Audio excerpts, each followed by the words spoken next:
Okay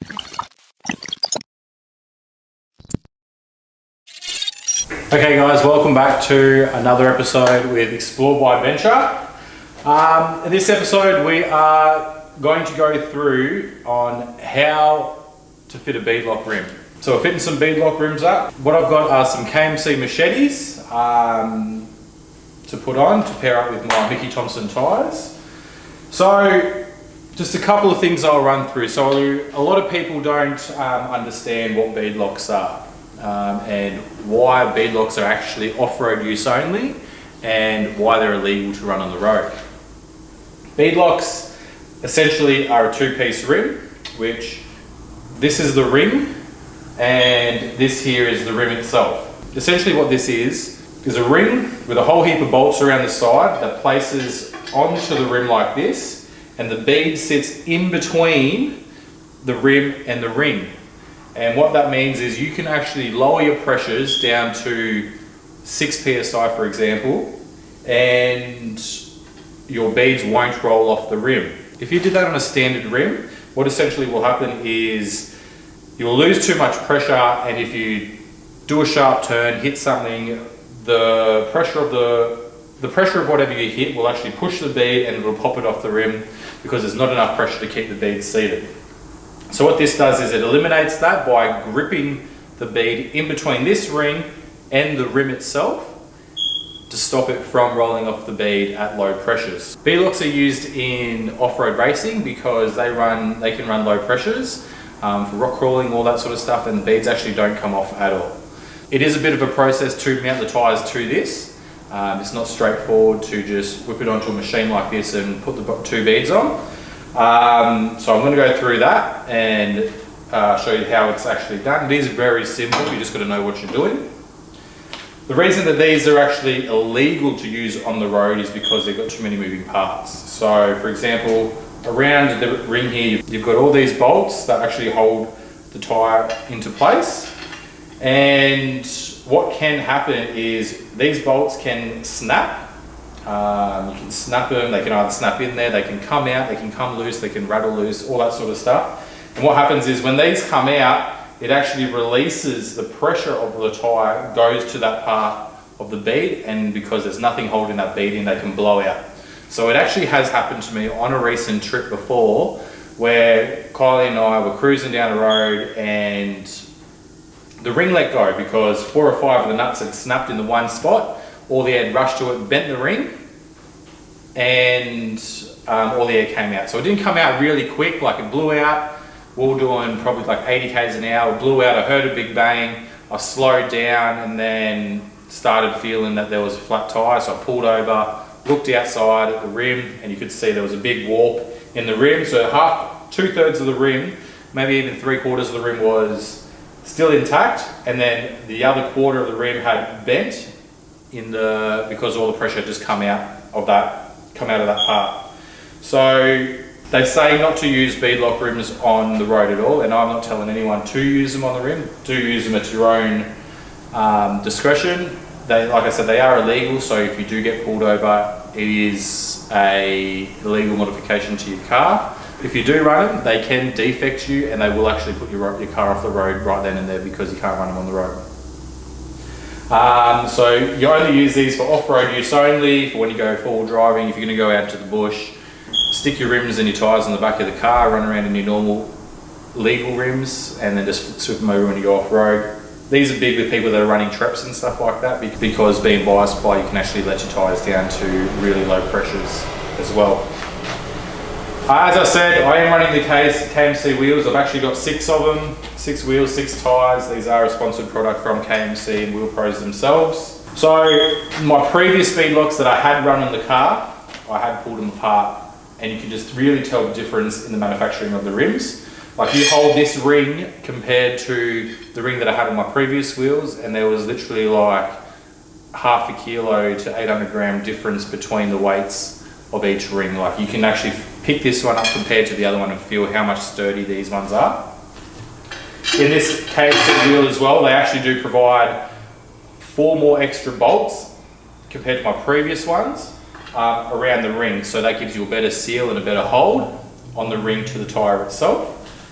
As well as in the KMC range, you can buy each part with no problem. So being myself in the tyre industry and selling a lot of beadlocks are harder to get the ring separate if you bust the ring. The bolts are harder to get to replace if you do lose any. So these, you can get parts, but these ones are really easy.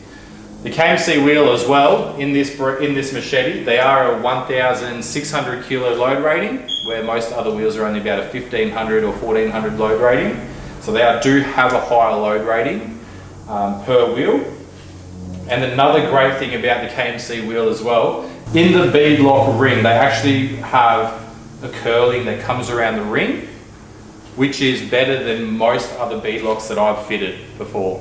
So I'll give you a closer look. So this here is the part that actually grips onto the bead of the tyre to stop it from slipping and pulling out of the beadlock. Very rare will it actually pull out of the beadlock, but it can slip. So the curling on the ring and the ring where they fit actually is better than most other rims that I have fitted as a beadlock. And I've fitted plenty of them. So with the wheel that I've got, being the KMC machete, I've got it in the machine finished, so it's polished ring as well as a polished wheel. Polished wheel, polished ring in the machine finished. I have had these wheels also ceramic coated by Regal Detailing, which is one of my mates. This is so that there won't be any imperfections or any stains or anything like that sticking to the machine finish, because I like the shininess of the rims. The other thing is, I'm not too worried about the rings, because with the sort of wheeling we do, the rings get scratched up, marked, gouges taken out of them, more so that there. Alrighty, so the first step that we're going to do is when they come in their box, there's got 4 bolts holding them in. You pull the bolts out, you pull the ring off, sit the ring to the side, and you've got to fit a valve stem. So what I do, being in the tyre industry again, is I like the look of the small valve stems. So I use what these are mole valve stems instead of using your conventional longer ones, which are these ones here. So if you look at the difference, there is a little bit of difference. They just look nicer and look tidier.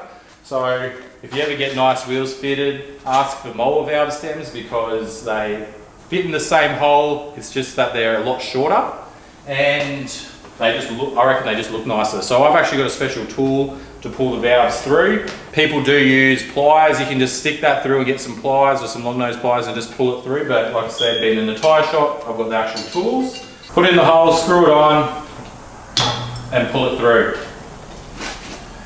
So that's the valve stem put in. Now it's just to get the tyre onto the rim. I've got it on obviously a tyre fitting machine. If you don't have access to a tyre fitting machine, you can do this at home. Depends on how much you like your rims. I would stick cardboard or carpet or something underneath so you don't scratch all the back of it up.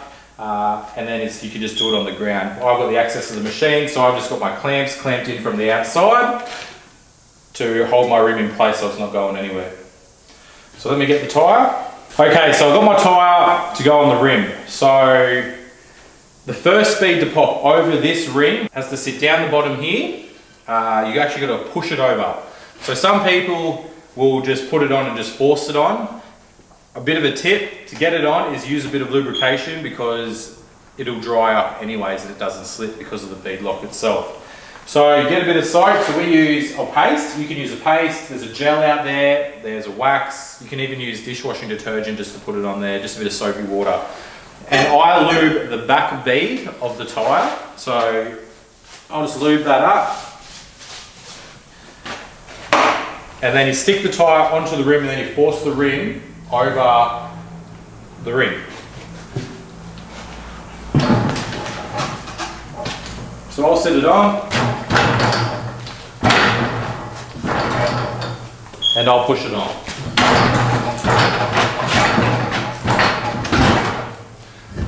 Like that. So it is a tight fit to put that first speed over. So you just force it on like that. Okay, so once you've got the bead sitting in the groove, what you want to do is your next part is the ring.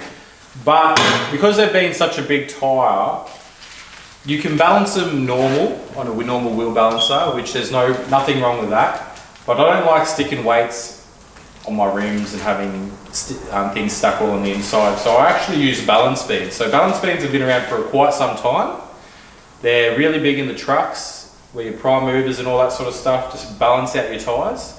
And they're coming out in the four-wheel drive stuff too. So in my previous wheels, I had balance bags in them, and I never had a shutter. From day dot, they never shuttered. They didn't wear uneven from any balancing issues and stuff like that. And it doesn't matter what I did, how far worn they were, what sort of wheeling I did, they just never shook ever, front and rear.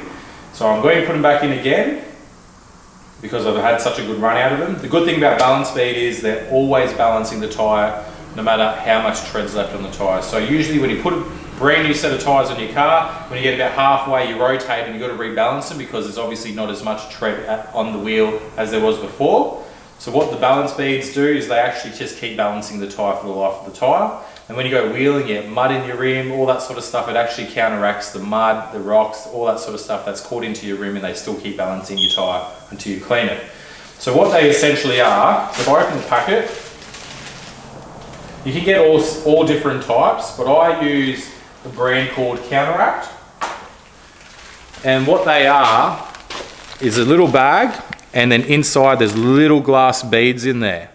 So all you do is grab the bag and chuck it straight in.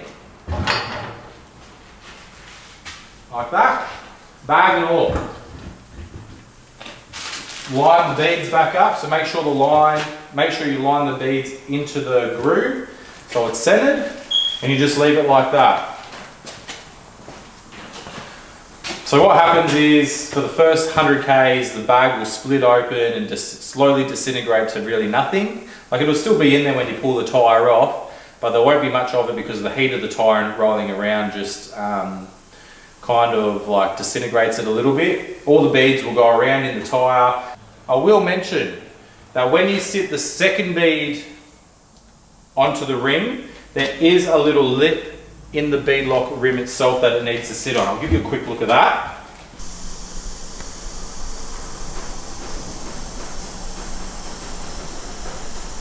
Opposite side of the tyre where it needs the weight. So if it needs the weight over here, what it'll do is it'll send all the beads to this spot of the tyre to balance the tyre.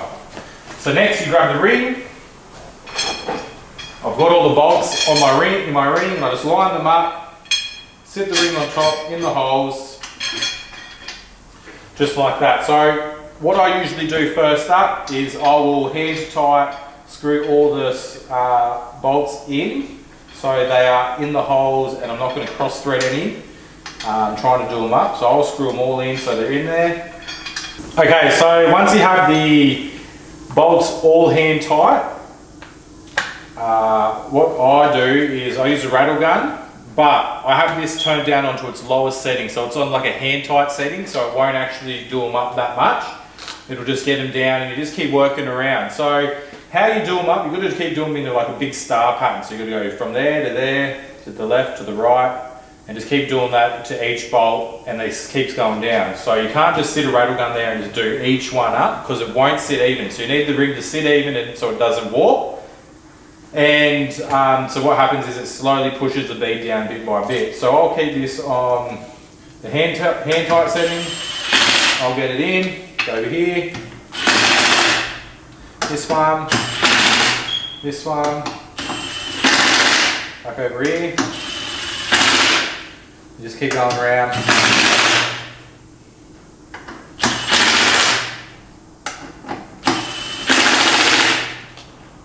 So once you do that, you grab a torque wrench. So you got to torque these all up to spec. You got to make sure you have the right spec, because if you over tighten them, what can happen is you'll either snap the bolts, or that it won't be done up even. And if you don't have them tight enough, they come loose. So how I do it is I'll chuck my torque wrench on 24 Newton meters. and I'll go in a star shape again and do each one. So stick it in, and you just keep tightening it until this one clicks.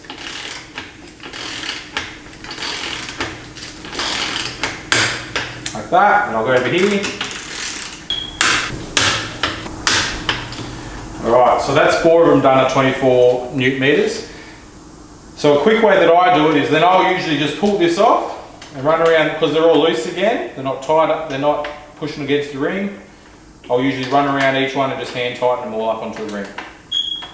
Okay, so now that I'm back at the start, get the torque wrench, and I'll go to the one next to it again. So I've just done that one up, I'll do this one here. Keep going around with the torque wrench at 24 Newton meters until it all clicks. So as you're going around, the ring's slowly pushing down. So what I usually do now when I get to this point is I'll just keep going as it's all even. I'll just go one after another. So as you'll see, once I get right around, even though these are all clicking, saying that they're done up to torque, I'll get back to the first one and it'll be loose again, because you're slowly pushing the ring down. Alright, so I'm on to the last one just before the first one I started just then. Click that one, and then this one here should be loose. Yep. And then you go over again. So, fitting beadlocks is a process to do it right anyways, and you just got to keep going around and around until each one only clicks with no movement. Because if you keep winding them, like I said, and not doing it properly, you can warp the ring. So for me, that I've got 6 wheels and 6 tyres to do, like this is honestly like a 2.5 to 3 hour job to do all 6 tyres. Alright, so I've just done my last pass on the bolts. They're all torqued up to 24 Newton meters. Now all I've got to do is release the feet and chuck some air in it. So while this is pumping up, I will just go through it again. So first things first is you put the first speed on, put a bit of lube on it to make it a bit easier. Put a balance bag in there. You can either do that before putting it on, or you can just put the first speed on and slide a balance bag if you want to go that way. Otherwise you get it balanced after you pump it up.